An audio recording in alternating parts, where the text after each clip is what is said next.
कल रात 8 बजे के बाद से बीजेपी आरएसएस के महलों में भयंकर मानसिक उथल पुथल मची हुई है। जी हां, वहीं के लोग बता रहे हैं कि ऐसा लग रहा है मानो संघ के पूरे इकोसिस्टम के पैरों तले से जमीन खिसक गई हो। और ये हुआ है प्रयागराज में राहुल गांधी के 3 मिनट के भाषण के बाद। वैसे तो राहुल गांधी ने लगभग 40 मिनट से भी ज्यादा भाषण दिया और उनकी सारी बातें बीजेपी आरएसएस की जड़ों पर चोट पहुंचा रही थी, लेकिन उसी 40 मिनट में से 3 मिनट के भीतर राहुल गांधी ने जो बोला उसके कारण पूरे संघ खानदान में भयंकर तहलका मचने की खबर है।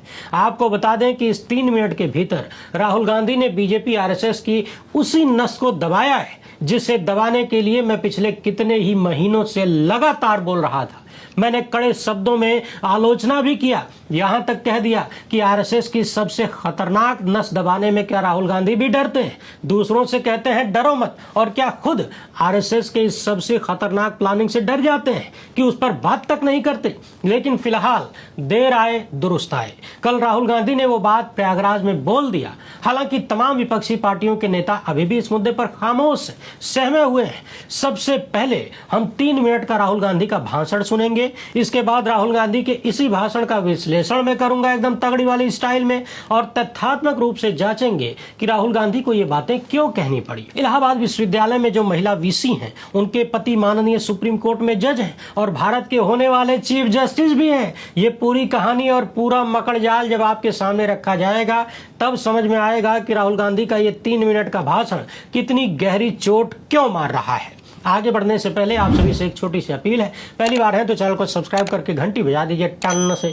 यही नीचे सब्सक्राइब का बटन है, ये काम बहुत जरूरी होता है, लगता कुछ नहीं है, इसलिए उसे टच करिए और फिर ऑल पे क्लिक कर दीजिए। आप ये भी जानते हैं कि हम किसी धन्ना सेठ या राजनीतिक दल के दम पर चलते नहीं, तभी खुलकर आपके मुद्दों पर बात हो पाती है। हमारा काम पसंद आता हो तो इस QR कोड या फिर मोबाइल नंबर का प्रयोग करते हुए जो भी हो सके आर्थिक सहयोग भेजने का प्रयास जरूर करें। बहुत बहुत धन्यवाद। और हाँ, फेसबुक पर हैं तो पेज को फॉलो कर लीजिए। भाई और बहनों, मैं सिस्टम की बात कर रहा हूं। ये सिस्टम क्या है और ये सिस्टम को कौन चलाता है?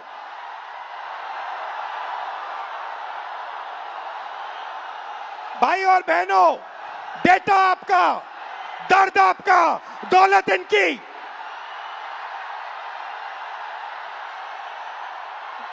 दर्द आपका, डेटा आपका, दौलत इनकी। ये सिस्टम है।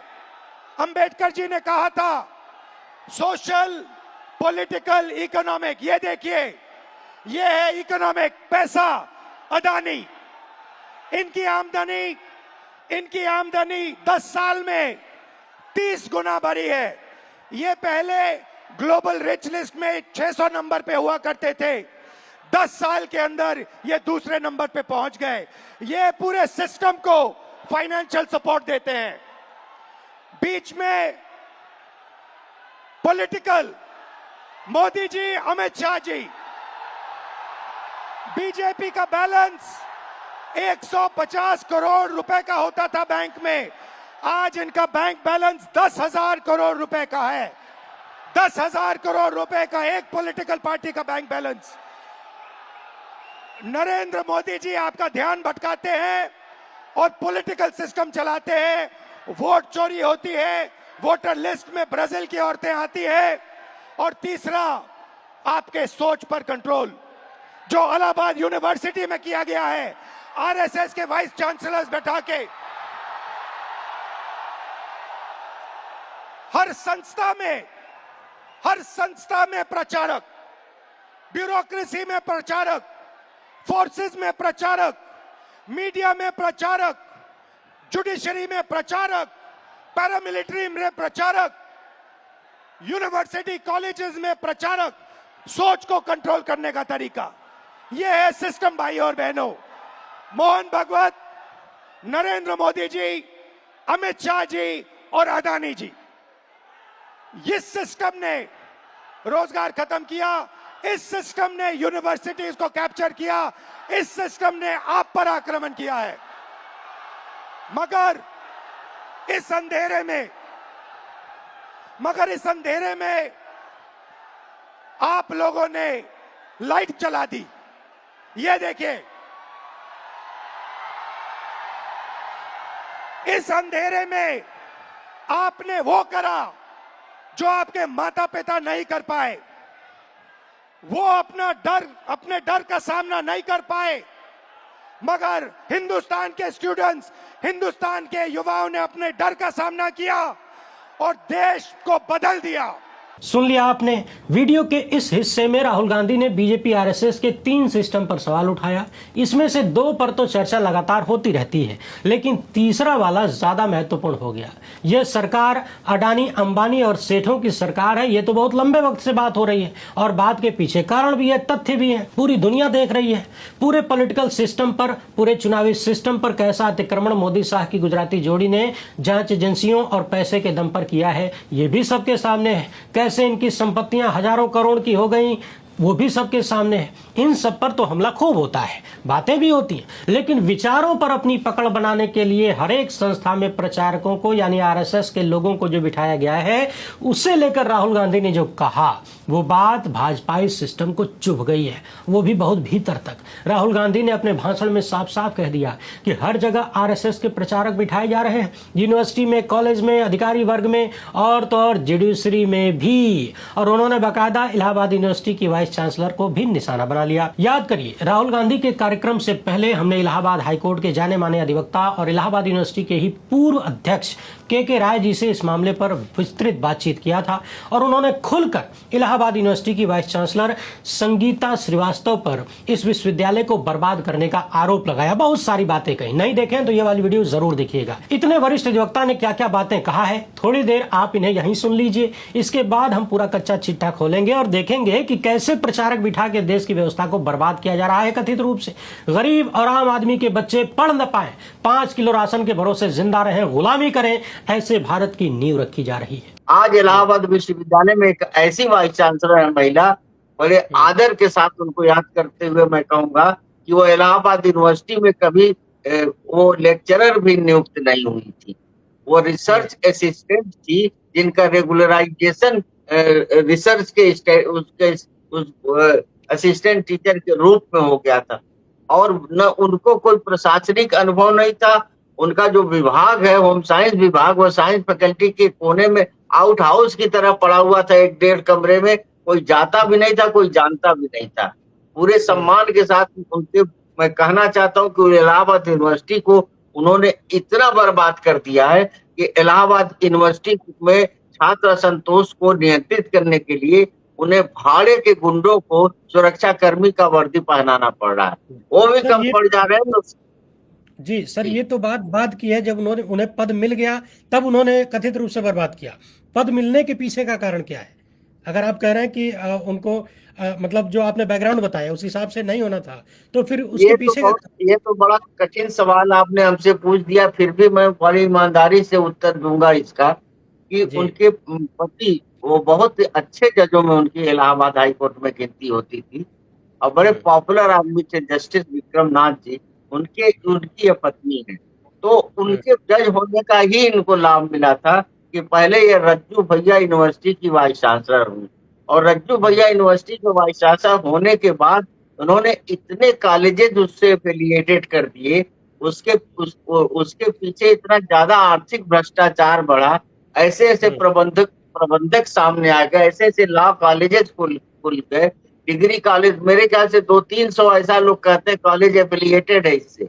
ये कानपुर यूनिवर्सिटी और गोरखपुर यूनिवर्सिटी को भी पीछे छोड़ती है।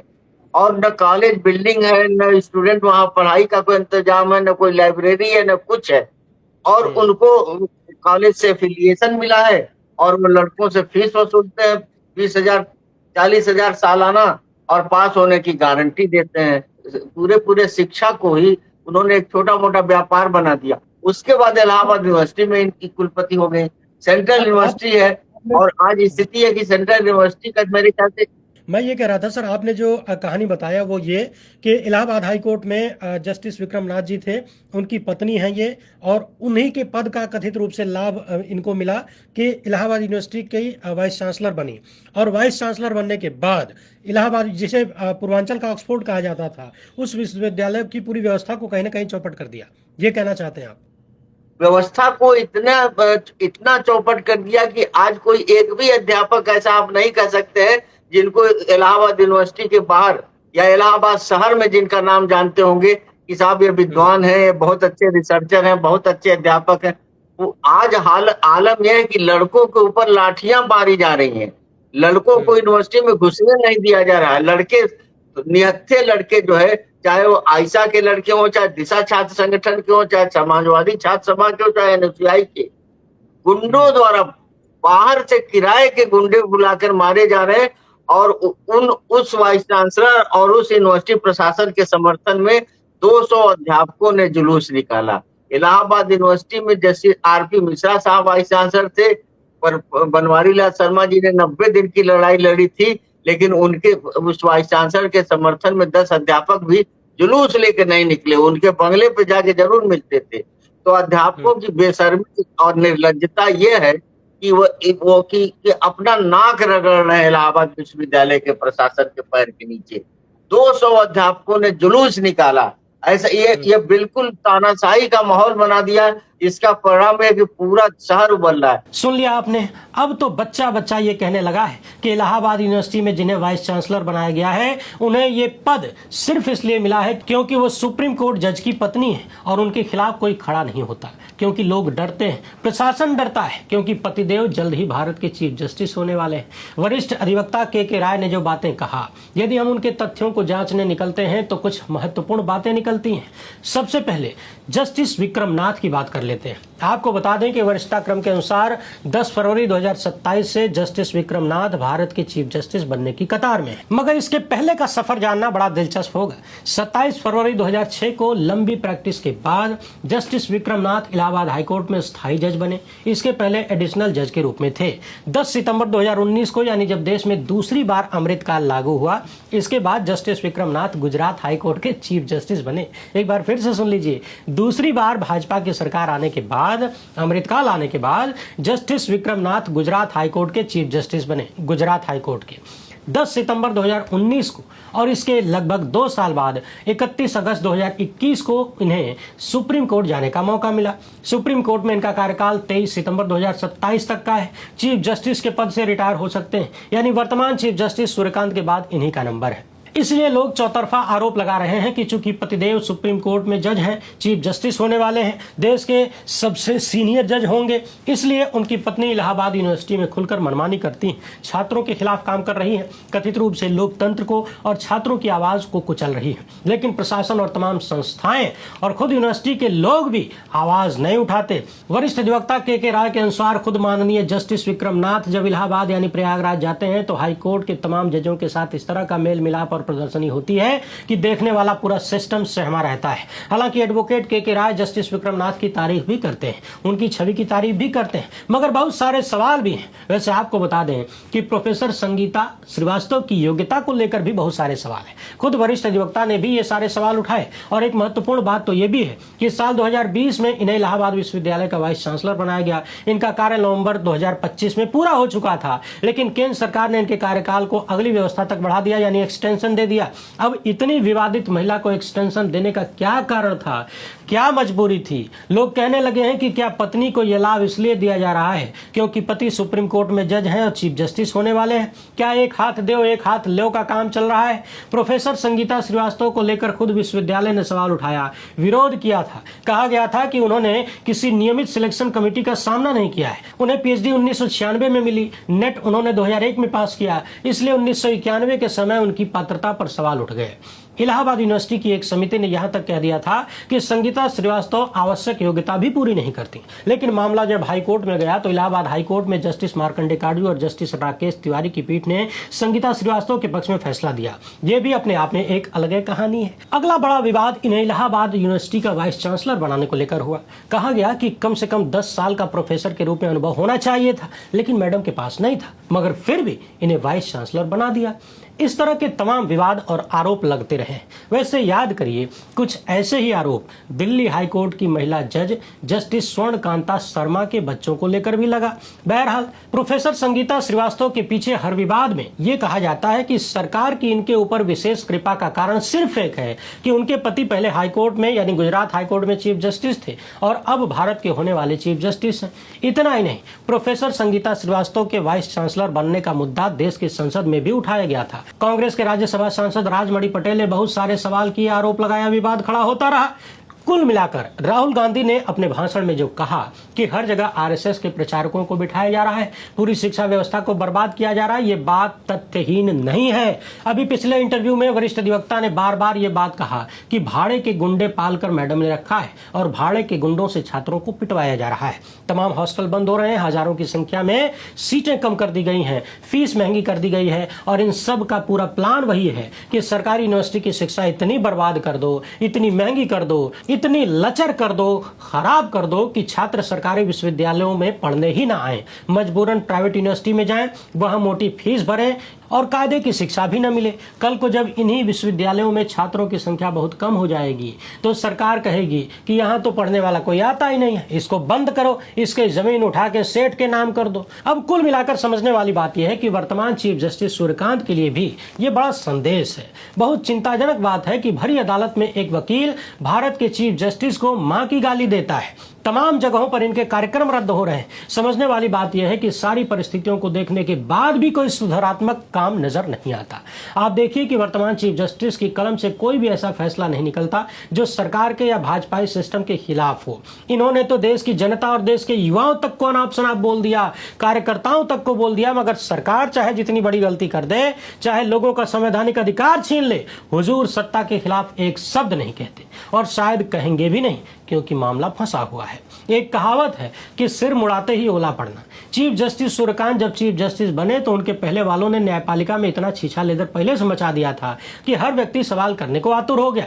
जन जन में नाराजगी पैदा हो गई, विश्वास टूटने लगा। मगर हुजूर चाहते तो परिस्थितियों को बदल सकते थे, संभाल सकते थे, लेकिन इन्होंने वर्ष को वर्स्ट कर दिया, यानी बुरे को और बुरा कर दिया, सबसे बुरा कर दिया। और सिर्फ अपने काम से नहीं बल्कि अपनी जबान से भी। और ये बात मैं नहीं कह रहा, देश की जनता बोलने लगी है और जनता के बोलने का ही असर है कि राहुल गांधी को भी बोलना पड़ा है कि हर जगह इन्होंने अपना प्रचारक बिठा दिया है, कॉलेज में, यूनिवर्सिटी में, कार्यपालिका में, न्यायपालिका में भी। वैसे आपको बता दें कि तमाम संस्थाओं में बीजेपी आरएसएस ने अगले कई दशक तक का सिस्टम बिठा लिया है। अब देखना यह है कि जनता और विपक्ष उस सिस्टम को कहां तक लाइन पे ला सकता है। राहुल गांधी ने हर जगह प्रचारक बोलकर बीजेपी आरएसएस के महलों में उथल पुथल तो मचा दिया है। कल प्रयागराज में जिस तरह की भीड़ थी, जो बातें वहां से निकली हैं, उससे एक बात तो साफ है कि इस बार भाजपा आरएसएस की जड़ हिल रही है। मगर ध्यान रहे, इस जड़ के हिलने का मतलब ये बिल्कुल नहीं है कि भाजपा आरएसएस को चुनाव में हराया जा सकता है। ये लगभग नामुमकिन है, क्योंकि जनता वोट कर सकती है, रिजल्ट तो चुनाव आयोग को देना है,